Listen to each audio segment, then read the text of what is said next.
이 시간 우리의 마음을 다해 1월 셋째 주 예배를 드리겠습니다. 다 같이 찬송가 191장 찬양하겠습니다.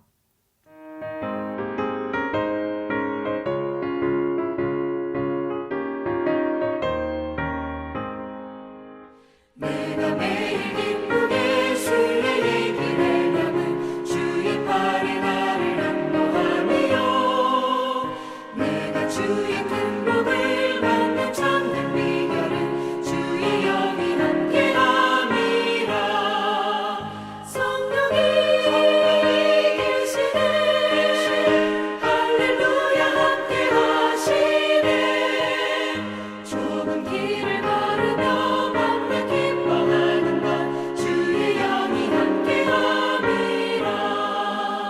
저는 죄에 빠져서 평안함이 없을 때 예수 십자가의 공로 힘입어 그 발 아래 엎드려 참된 평화 얻으면 주의 영이 함께함이라. 성령이 계시네 할렐루야 함께하시네. 좁은 길을 걸으며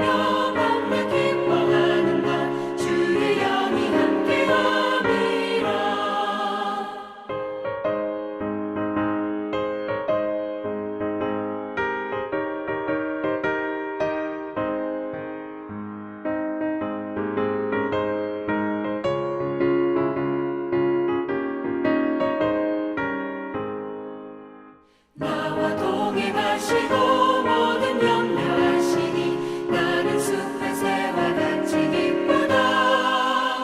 내가 기쁜 마음으로 주의 뜻을 행하는 주의 영이 함께함이라.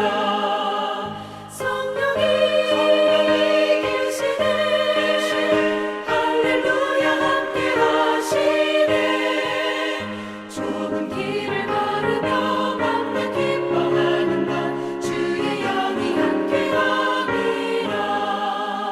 세상 모든 욕망과 나의 모든 정욕은 십자가의 힘이 못을 받았네. 어두운 밤이 지나고 무거운 짐 벗으니 주의 영이 함께함이라. 성령이 계시네 할렐루야 함께하시네. 좁은 길을 걸으며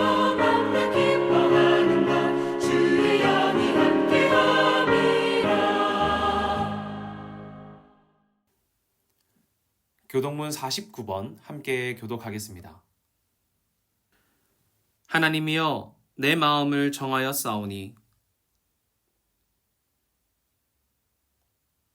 비파야 수금아 깰지어다. 여호와여 내가 만민 중에서 주께 감사하고 주의 인자하심이 하늘보다 높으시며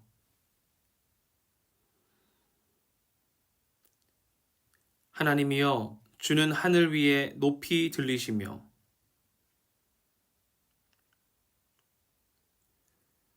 주께서 사랑하시는 자들을 건지시기 위하여 우리에게 응답하사 오른손으로 구원하소서. 아멘. 사도신경으로 우리의 신앙을 고백하겠습니다. 나는 전능하신 아버지 하나님, 천지의 창조주를 믿습니다. 나는 그의 유일하신 아들, 우리 주 예수 그리스도를 믿습니다. 그는 성령으로 잉태되어 동정녀 마리아에게서 나시고 본디오 빌라도에게 고난을 받아 십자가에 못 박혀 죽으시고 장사된 지 사흘 만에 죽은 자 가운데서 다시 살아나셨으며 하늘에 오르시어 전능하신 아버지 하나님 우편에 앉아 계시다가 거기로부터 살아있는 자와 죽은 자를 심판하러 오십니다. 나는 성령을 믿으며 거룩한 공교회와 성도의 교제와 죄를 용서받는 것과 몸의 부활과 영생을 믿습니다. 아멘. 다 함께 찬송가 365장 찬양하겠습니다.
기도하겠습니다. 이 땅에 오사 우리를 구원하신 하나님, 오직 주님만을 예배합니다. 우리의 예배가 신령과 진정으로 주님을 높이게 하시고 주를 예배하는 우리의 마음과 삶의 중심 가운데 오직 주님께서 자리하사 우리의 삶을 이끌어 주시옵소서. 우리는 연약하여 주님의 뜻을 따라 살지 못할 때도 많고 또 우리의 육체를 따라 살아가는 날도 많습니다.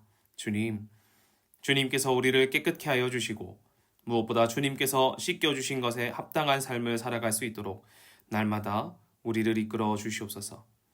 이 시간 주님 앞에 나와 예배하는 자들에게 하나님의 은혜를 더하여 주셔서 주님 주신 삶의 자리에서 평안과 기쁨으로 그 자리를 지키게 하시고 무엇보다 그곳에서 그리스도인답게 살아가는 은혜를 더하여 주실 줄 믿습니다.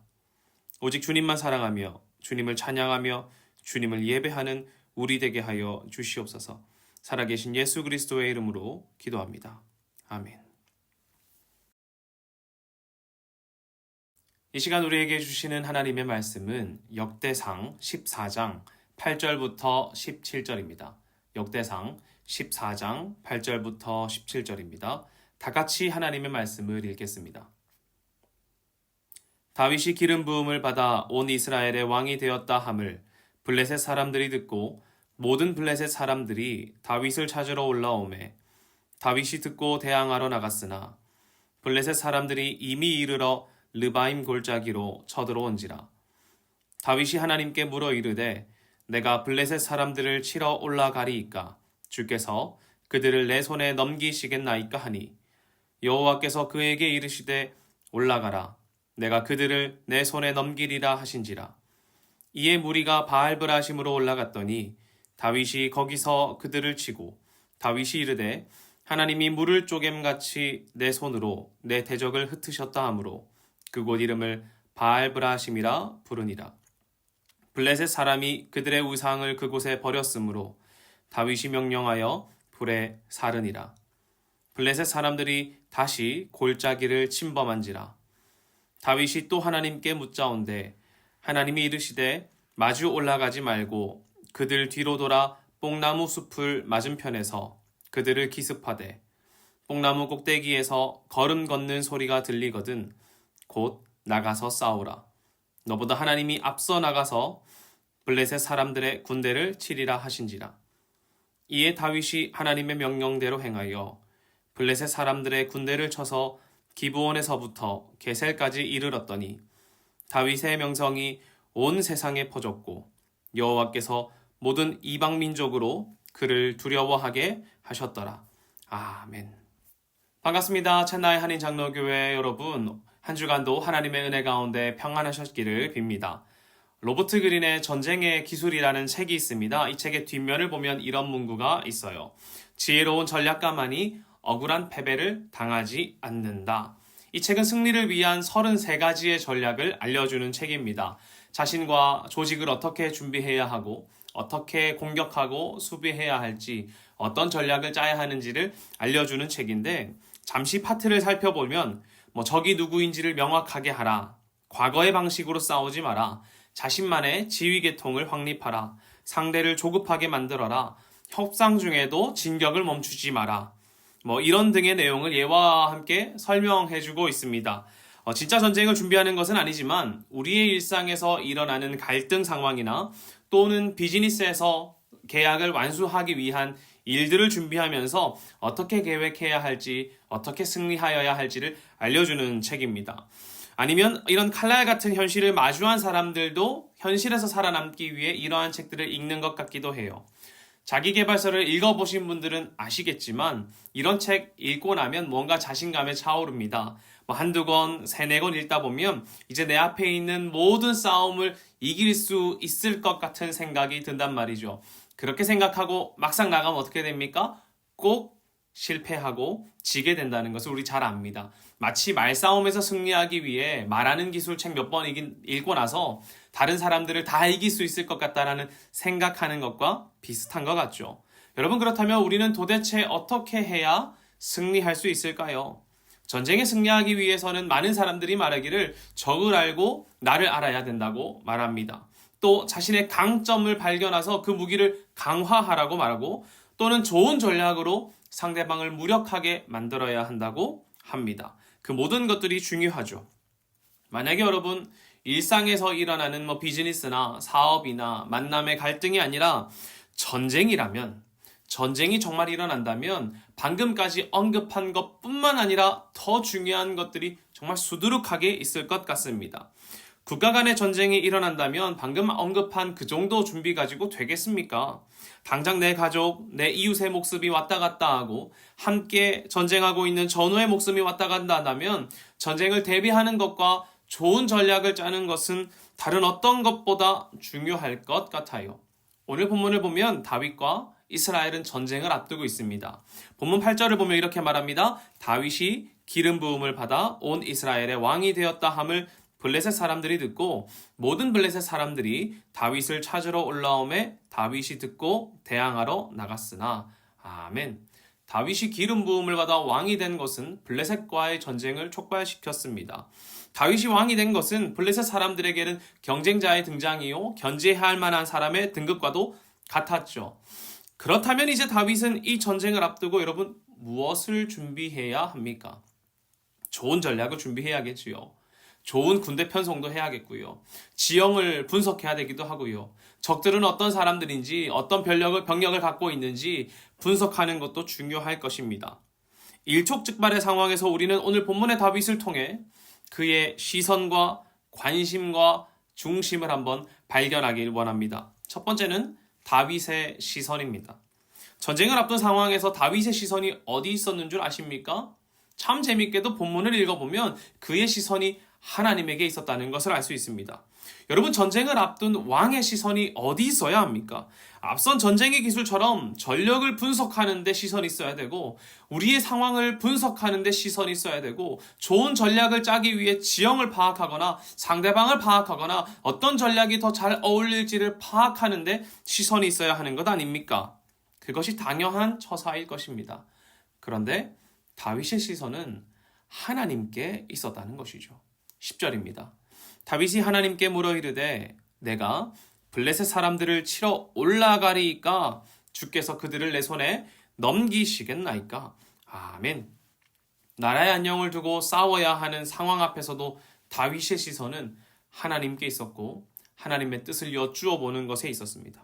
하나님의 뜻을 물어보고 그분의 뜻에 순종하는 것에 다윗의 시선이 있었단 말이죠. 저는 순간 생각해봤어요.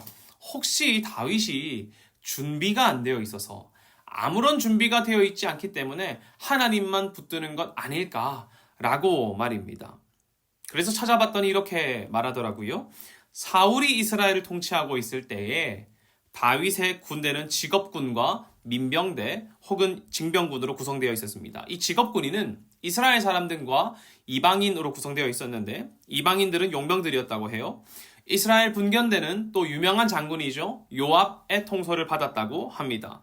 다윗이 왕이 되기 전에 그를 따랐던 많은 사람들이 능력이 훌륭하게 성장하여서 그가 왕이 되었을 때 이들은 다윗의 궁중 전략가와 모사들이 되어서 민병대를 훈련하고 통솔하고 하는 책임을 가지는 장교가 되었다고 합니다. 그러니까 다윗이 왕이 되기 전부터 그는 군대를 준비하여 통솔할 준비가 되어 있었다는 것이고요.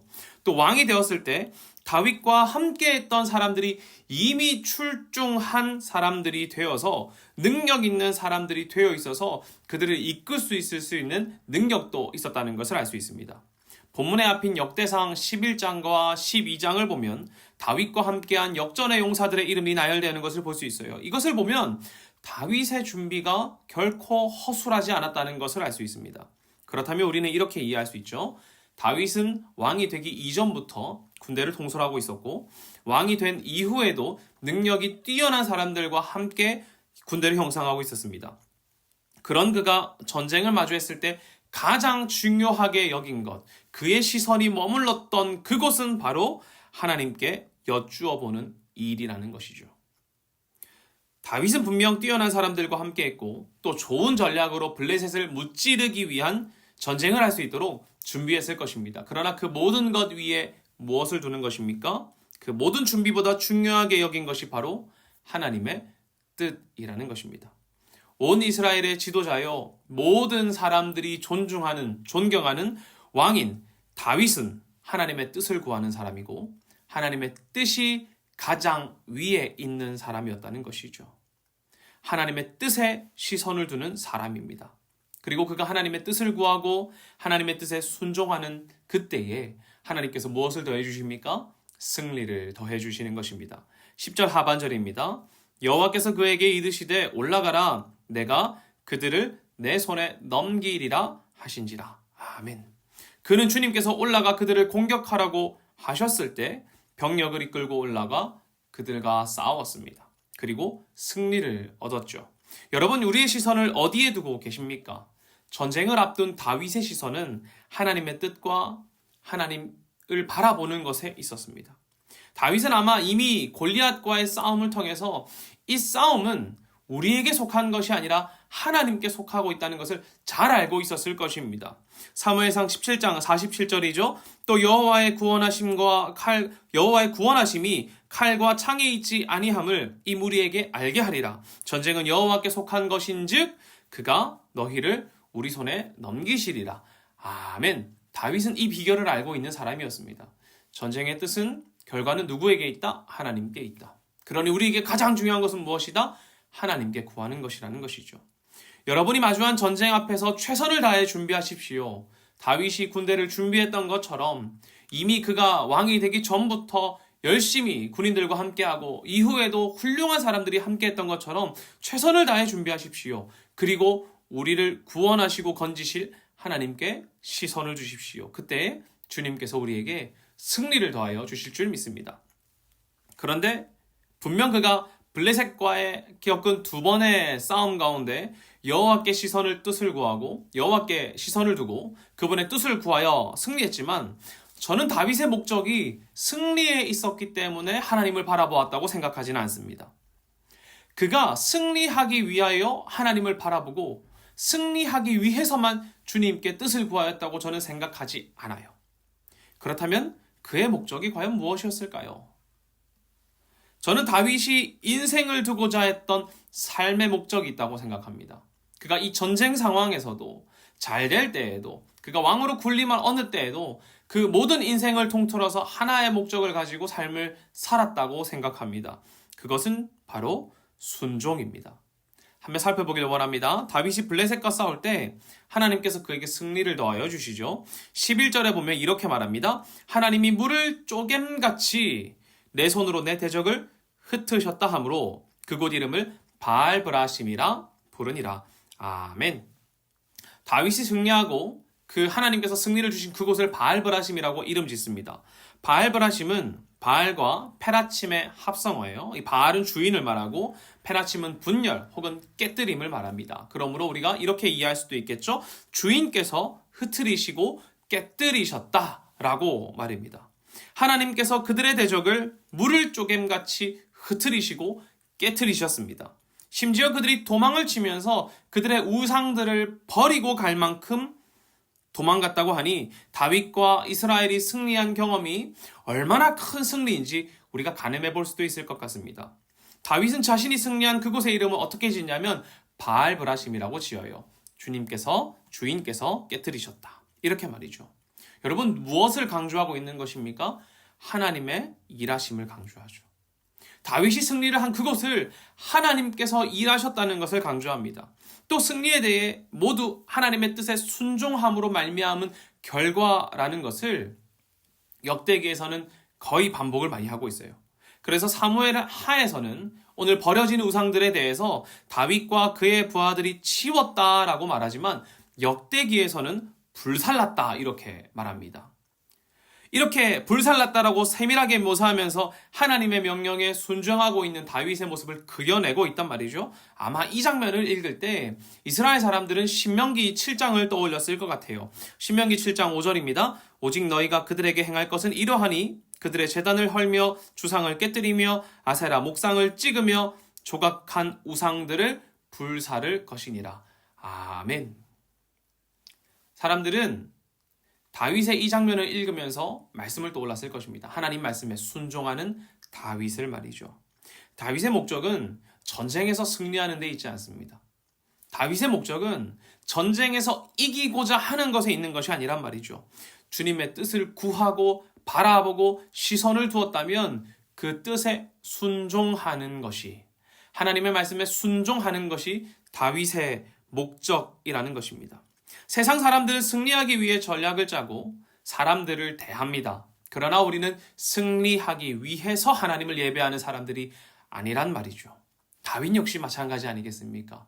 우리가 승리하기 위해 하나님 믿는 것 아니지 않습니까? 역대기는 하나님의 뜻을 아주 중요하게 선포합니다. 역대기 전체의 흐름을 보면 하나님의 뜻을 우리의 인생 가운데 어디에 위치하느냐에 따라서 삶이 달라진다는 것을 아주 세밀하게 묘사한단 말이죠. 역대기 10장 13절에서 14절을 보면 이렇게 말합니다. 사울이 죽은 것은 여호와께 범죄하였기 때문이라. 그가 여호와의 말씀을 지키지 아니하고 또 신접한 자에게 가르치기를 청하고 여호와께 묻지 아니하므로 여호와께서 그를 죽이시고 그 나라를 이새의 아들 다윗에게 넘겨주셨더라. 아멘. 여러분 어떻게 말합니까? 사울이 죽은 것은 범죄하였기 때문인데 말씀을 지키지 않았다는 거예요. 또 여호와 하나님께 뜻을 구하지 않았기 때문이라고 말합니다. 그랬기 때문에 하나님께서는 그 나라를 이새의 아들인 다윗에게 주었다고 말씀하십니다. 여러분 이 말은 다윗은 어떤 사람이라는 것입니까? 하나님께 물어보는 사람이라는 거예요. 하나님께 물어보는 사람이고 하나님의 뜻에 순종하는 사람이라는 것입니다. 정리하면 다윗의 시선은 누구에게 있습니까? 하나님과 하나님의 뜻에 있습니다. 또 다윗의 목적은 승리하는 것이 아니라 내가 바라본 하나님의 뜻, 내가 구한 하나님의 뜻, 내가 물어본 하나님의 뜻에 순종하는 것에 있습니다. 주인의 뜻하심을 따라 순종하는 것이 다윗의 관심이란 말이죠. 여러분, 여러분의 관심은 무엇입니까? 요즘 여러분에게 어떤 관심이 있습니까? 제가 여러분에게 권면하기로는 우리 주님의 뜻과 하나님의 뜻에 순종하는 것에 우리의 관심을 두었으면 합니다. 성취해야 할 것도 많고 챙겨야 할 것도 많은 거 잘 압니다.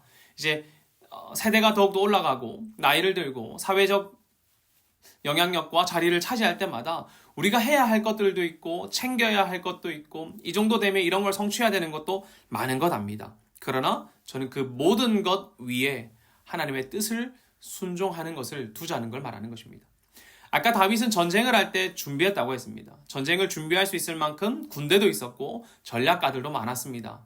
그러나 그 모든 것 위에 하나님의 뜻에 순종하는 것이 있었던 것처럼 우리가 해야 할 것들이 있고 우리가 성취해야 할 것들이 있고 챙겨야 할 것들이 있는 거 잘 압니다. 그 모든 것들을 성취하고 챙기시길 소망합니다. 그러나 그 모든 것 위에 무엇을요? 하나님의 뜻에 순종하는 것을 두자는 것입니다. 여호와께 물어보고 주님의 뜻을 따라 살아가는 것에 우리의 관심을 두는 것. 하나님께서는 주님의 뜻에 순종하며 사는 사람들에게 삶의 기쁨을 더해 주신다고 저는 믿습니다.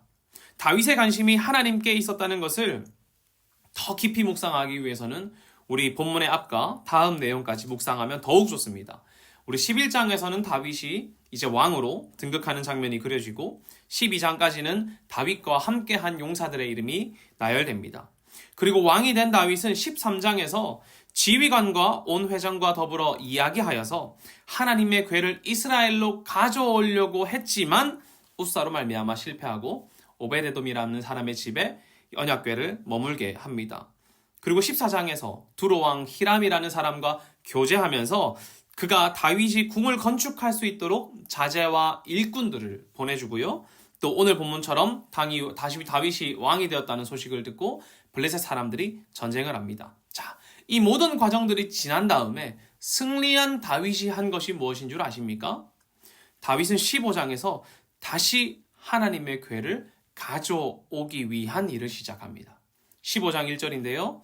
다윗이 다윗성에서 자기를 위하여 궁전을 세우고 아까 두로왕 히람이 그의 궁전을 위해서 자제들과 일꾼들을 보내줬죠. 궁전을 세우고 또 하나님의 궤를 둘 곳을 마련하고 그것을 위하여 장막을 치고. 아멘. 다윗은 자신의 궁전만 세우는 것에 관심이 있지 않습니다. 하나님의 궤를 둘 곳을 마련하고 그것을 위하여 장막 치는 일에 관심이 있다는 거예요. 다윗의 행적을 보면 그의 관심을 발견할 수 있습니다.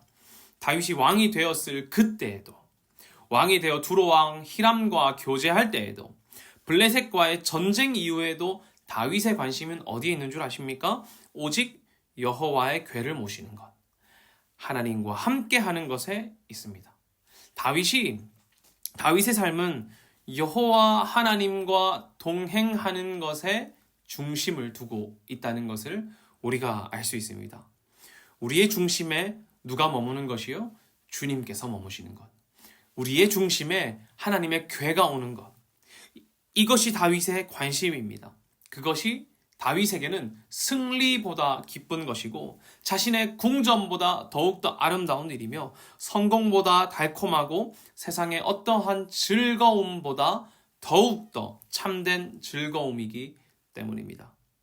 사랑하는 챗나이 한인장로교회 여러분, 우리의 관심은 어디 있습니까?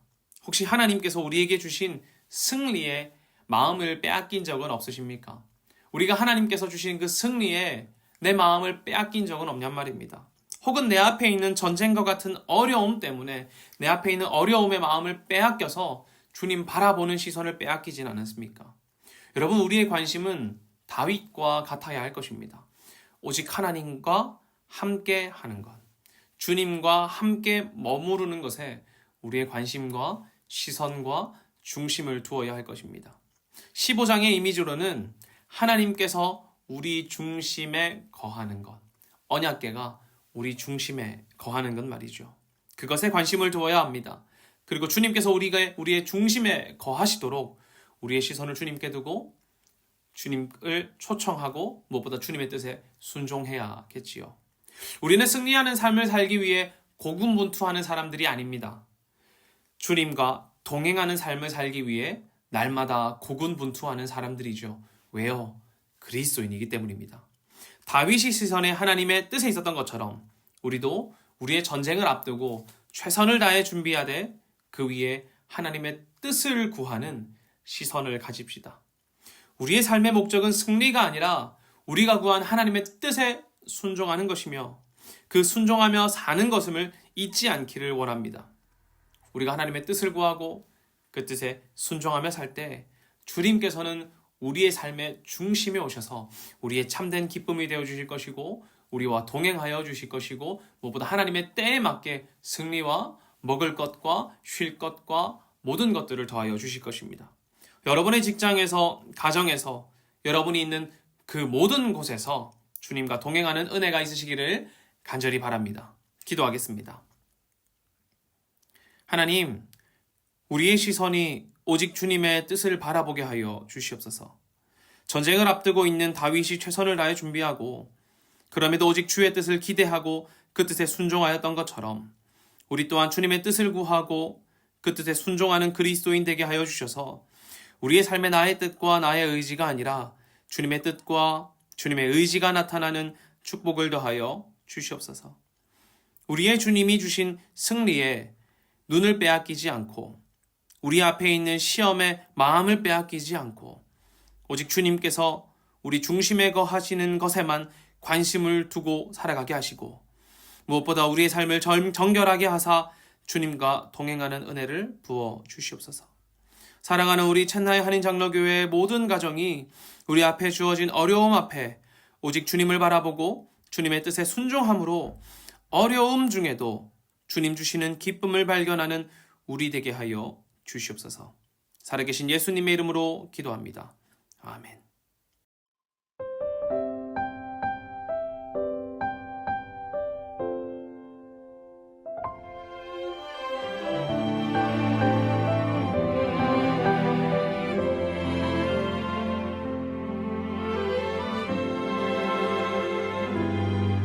내가 누려왔던 모든 것들이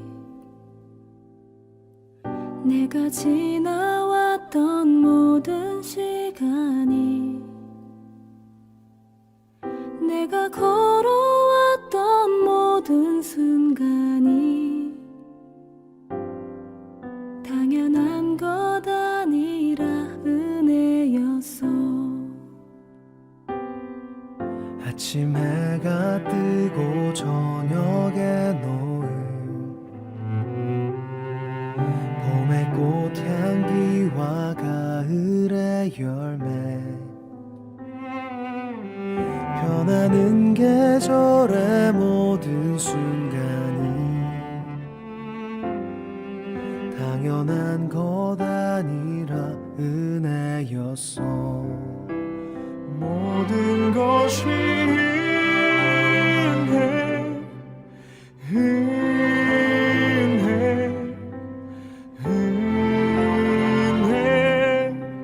한없는 은혜 내 삶에 당연한 건 하나도 없었던 것을 모든 것이 은혜였어.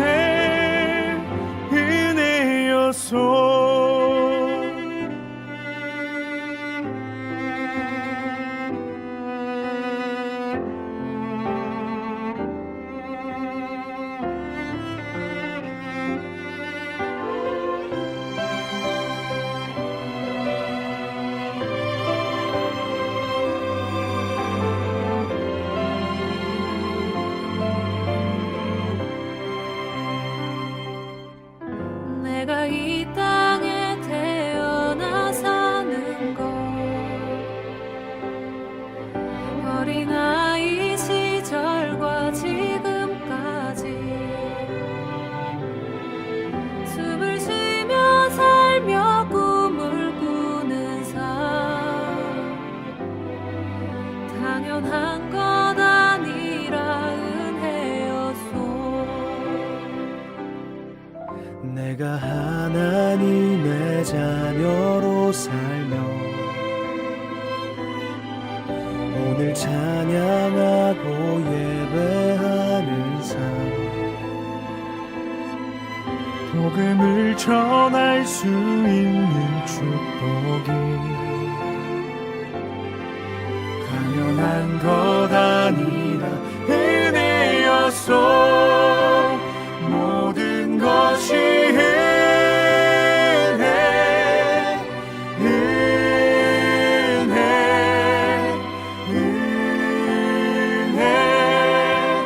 한없는 은혜 내 삶에 당연한 건 하나도 없었던 것을 모든 것이 은혜였소. 모든 것이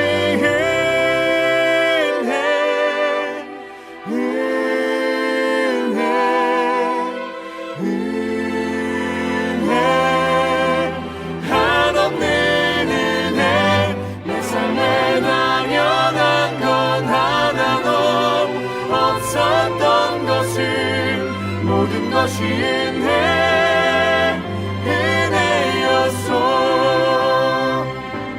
모든 것이 은혜였소.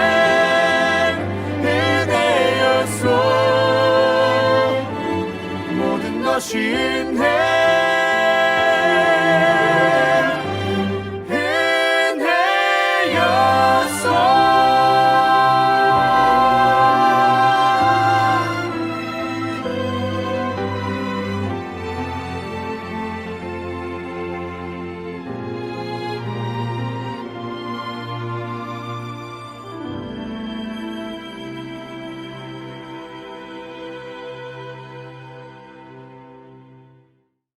기도하겠습니다. 하나님, 주님 주신 것의 일부를 떼어 하나님께 돌려드립니다. 우리의 돌려드림으로 말미암아 하나님 기뻐하시는 그것 가운데 이 물질들이 사용되어지게 하시고 또 물질에 담아드린 마음과 소원을 기억하여 주셔서 하나님의 때에 하나님의 방식으로 이루어지게 하여 주시옵소서. 우리가 우리의 시선을 오직 주님께 드리오니 하나님 우리의 중심 가운데 찾아오셔서 이 물질을 드린 모든 챗나의 한인 장로교회의 모든 성도들의 삶과 가정 가운데 하나님께서 중심에 가셔서 이들의 삶을 이끌어 주시옵소서. 살아계신 예수님의 이름으로 기도하옵고 지금은 우리를 구원하신 예수 그리스도의 은혜와 아버지 하나님의 충만하신 사랑과 성령님의 인도하심이 우리의 시선과 목적과 중심을 오직 주님께로 고정하고자 결단하는 사랑하는 우리 챗나의 한인 장로교회 믿음의 권속들의 머리 위와 그들의 삶 가운데 지금부터 영원히 함께 하시기를 간절히 축원하옵나이다. 아멘.